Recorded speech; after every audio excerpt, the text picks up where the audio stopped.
Something just moved in the market, and most people completely missed it. Gold is sending a signal. Silver is doing something it hasn't done in a long time. The futures market, the vaults of the numbers, they're not adding up. And if you don't understand what's happening right now, you might make a decision you'll regret. The truth is far more shocking than the rumor. But before we get there, welcome to Money Matrix, where we don't just follow the money, we decode it. Now listen, if you're someone who's worked hard your whole life, saved carefully, and you don't want any surprises with your wealth, do me one favor, hit that subscribe button. Think of it like locking your front door at night. Simple, smart, essential. And tell me in the comments, where in the world are you watching from today? I read every single one. Now, let's get into what's really going on. There's a sound in the market right now. Most people cannot hear it, but those who know how to listen are already moving. It started quietly. A few unusual price swings in silver, a little too much volatility for a normal trading week. Numbers on the screen flickering up, then down, then snapping back so fast that even experienced traders were blinking twice. At first glance, it looked like noise, the kind of intraday chaos that gets forgotten by Friday. But it wasn't noise, it was a signal. And the people who understood what they were looking at said nothing publicly. They simply adjusted their positions, closed their laptops, and waited. Here is what was actually happening. Silver, one of the oldest stores of value in human history, was behaving in a way it only behaves during moments of serious market stress. The price was not moving in a straight line. It was moving like something was pulling it in two directions at the same time. One force was pushing it down, and another force was pulling it back up. And caught in the middle of those two forces was the everyday investor, watching the screen, wondering what on earth was going on. On one side of the equation, the spot price of silver was dancing around the low 90s. On the other side, the front-month futures contracts were sitting in the high 80s. The gap between where silver is trading right now and where it is promised to trade in the near future, that gap has a name. Traders call it the basis. And when the basis starts behaving strangely, serious analysts stop what they're doing and pay very close attention. Because historically, a distorted basis has never been just a technical detail. It has always been a preview. To understand why, one must go back. In 2008, just weeks before the global financial system nearly collapsed, silver's futures market began showing similar structural irregularities. Most retail investors ignored it. They were focused on headlines, on news anchors, on the comfortable story that everything was under control. But beneath the surface, the market was already flashing red. The signal was there, loud and clear, waiting to be read by anyone willing to do the uncomfortable work of looking deeper. The same pattern appeared in early 2020, just before the pandemic-driven market crash sent silver into a brief but violent freefall, followed by one of the most aggressive recoveries in the metal's modern history. The signal came first, every single time. And right now, the signal is back. But there is a second layer to this story that most people are missing entirely. Inside the commodities exchange, there's a category of silver called registered inventory. This is the metal that has been officially approved and made available for delivery against futures contracts. It is the physical silver that backs the paper promises made in the futures market. Here is where the story gets uncomfortable. When analysts began comparing the number of open contracts in the front delivery month, converting those contracts into physical ounces, and then placing that number next to the registered inventory figures in the warehouse reports, the math created a very serious question. There were far more paper promises outstanding than there was registered metal available to fulfill them. Now, to be precise, this situation does not automatically mean a crisis is imminent.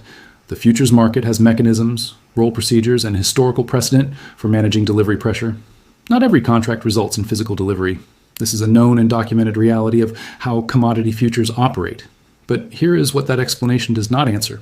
When the gap between paper and physical grows to the levels currently being observed, and when that gap coincides with abnormal basis behavior, and when both of those things are happening at the exact same moment that gold is sending its own parallel signals, that is no longer a coincidence, that is a pattern.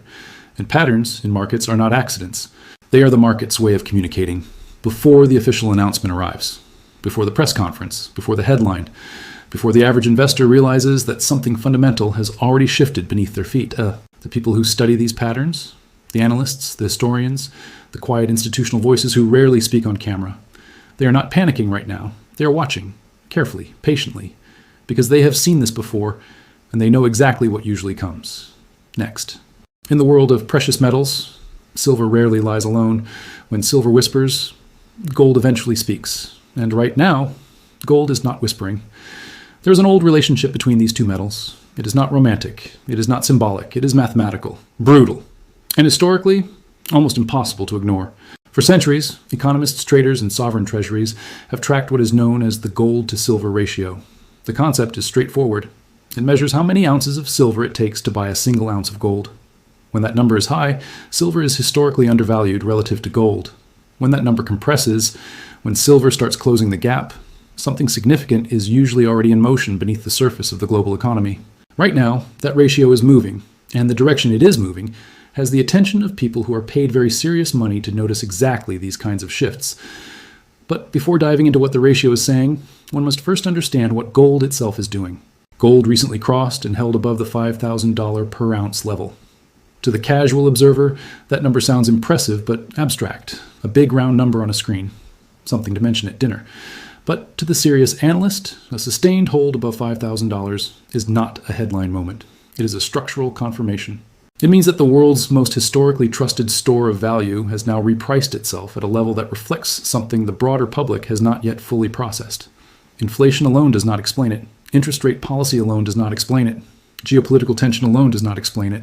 But when all three of those forces converge at the same moment, and gold holds its ground above a level it has never held before in modern history, that is the market collectively saying something that no single analyst, economist, or government official has yet said out loud in a press conference. Gold is not rising because people are optimistic. Gold is rising because serious money is quietly getting scared. Now here is where the story deepens. Central banks around the world have been accumulating gold at a pace not seen since the early 1970s. That comparison alone should pause every serious reader, because 1971 was the year the United States officially ended the dollar's convertibility to gold.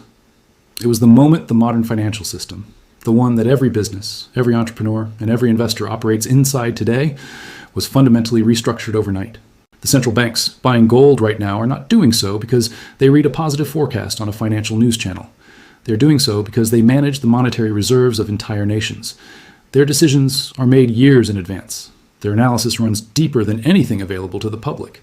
And when institutions of that scale begin moving capital into physical precious metals at historic rates, they are not speculating, they are preparing. And this is precisely where silver re-enters the story. Because silver does not just follow gold, silver amplifies it. Throughout history, when gold has made a major structural move, silver has eventually followed with a move that is proportionally larger, faster, and more dramatic. The reasons are both fundamental and mechanical. Silver is rarer above ground than gold in usable form. Silver has industrial demand that gold does not, powering solar panels, electric vehicles, advanced electronics, and medical technology. And silver's market is significantly smaller than gold's, which means when serious capital begins rotating into it, the price impact is far more immediate and far more violent. The gold to silver ratio compressing right now is not just a technical data point. It is the market beginning to price in exactly that rotation, quietly, methodically, without announcement. The sophisticated investor does not wait for confirmation.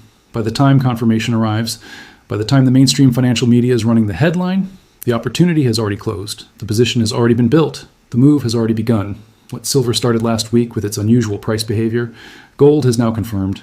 Two of the oldest financial instruments in human civilization are telling the same story at the same time. One is whispering, one is speaking clearly, and somewhere between those two voices lies a message that the global business community cannot afford to ignore. Every market movement has a surface story, and then it has a real story. The surface story is what gets reported. The real story is what gets acted upon. Before anyone reports it, there's a moment in every major economic shift where the signals stop being subtle, where the data stops whispering and starts speaking in full sentences, where the pattern stops looking like coincidence and starts looking like architecture, deliberately constructed, carefully arranged, moving in one direction with a quiet but unmistakable sense of purpose. That moment, for the global economy, appears to be now. To understand what is truly driving silver and gold's current behavior, one must step back entirely from the metals themselves. Because precious metals do not move in isolation. They never have. They are not independent actors in the global financial system. They are mirrors, deeply sensitive, historically calibrated mirrors that reflect the true condition of the economic environment around them, often months before that condition becomes visible in official data, government reports, or mainstream financial commentary. And right now, those mirrors are reflecting something deeply uncomfortable. The first force at work is inflation. Not the inflation number that gets reported in a government press release. Not the carefully constructed consumer price index that excludes food and energy when the numbers become politically inconvenient. The real inflation. the kind that a small business owner feels when supplier costs rise faster than revenue, the kind that a young entrepreneur feels when the cost of capital makes a viable business plan suddenly unviable, the kind that an aging professional feels when savings that were supposed to last 20 years now look like they might last 12. That inflation has not disappeared. It has simply been reclassified, restructured, and in many cases, quietly absorbed into asset prices that most working people do not own in meaningful quantities. Silver and gold are responding to that real inflation. They always have, and they always will. The second force is far more structural and far more dangerous. Global debt levels have reached a threshold that serious economists, not television economists, but the ones who publish in academic journals and advise sovereign governments behind closed doors, describe with one carefully chosen word: unsustainable. The United States alone carries a national debt that now requires an almost incomprehensible daily interest payment just to remain current. Other major economies are in similar or worse positions. Japan, the United Kingdom, several Eurozone nations. The mathematics of compounding debt at current interest rate levels is not a political opinion. It is arithmetic. And arithmetic, unlike politics, does not negotiate. When debt reaches levels where it cannot be honestly repaid, history shows that governments have always chosen the same three options. They inflate the currency, they restructure the debt, or they find a new monetary framework entirely. Every single one of those options is historically bullish for precious metals. The third force is the one that most financial commentators are reluctant to discuss openly: geopolitics. The global economic order that was constructed after World War II, the one built around dollar dominance, Western institutional authority, and a rules-based international trading system, is under more simultaneous pressure than at any point in the last 80 years. Nations that once operated entirely within that system are now building parallel structures, alternative payment systems, bilateral trade agreements denominated in non-dollar currencies, strategic reserves being quietly diversified away from U.S. Treasury bonds and toward physical assets like gold, physical assets like silver. This is not a conspiracy theory. It is documented in the reserve management reports of multiple central banks. It is visible in the trade data of emerging economies. It is confirmed by the behavior of sovereign wealth funds, whose mandate is not profit, but preservation. And now all three of these forces, inflation, unsustainable debt, and geopolitical restructuring, are arriving at the same intersection, at the same moment, simultaneously applying pressure to a global financial system that was not designed to absorb all three at once. Silver felt it first, gold confirmed it second, and the broader market is only now beginning to realize that what looked like a metal story was never really about metals at all. It was always about something much larger, much older, and far closer than anyone is comfortable admitting. There are two kinds of investors in every market cycle: those who react and those who had already prepared. One group reads the headline. The other group wrote the headline 3 months ago. In every major economic turning point in modern history, there has always been a quiet period just before the storm became visible to the public. A window of time where the data was already speaking clearly, where the signals were already flashing, where the pattern was already fully formed for anyone willing to do the serious work of reading it correctly. During that window, two very different things happen simultaneously. Retail investors debate whether the move is real, and institutional money, silently, without press releases, without television appearances, moves. Right now, that window is open. And the institutional world is not debating. The Commitment of Traders report, known in professional circles simply as the COT, is one of the most underutilized documents available to the serious investor. Published weekly by the Commodity Futures Trading Commission, it breaks down the positioning of three distinct categories of market participants. The commercials, who are the large producers, processors, and financial institutions. The large speculators, who are the hedge funds and managed money accounts, and the small speculators, who represent the retail investor community. What the most recent COT data is revealing about silver is not subtle.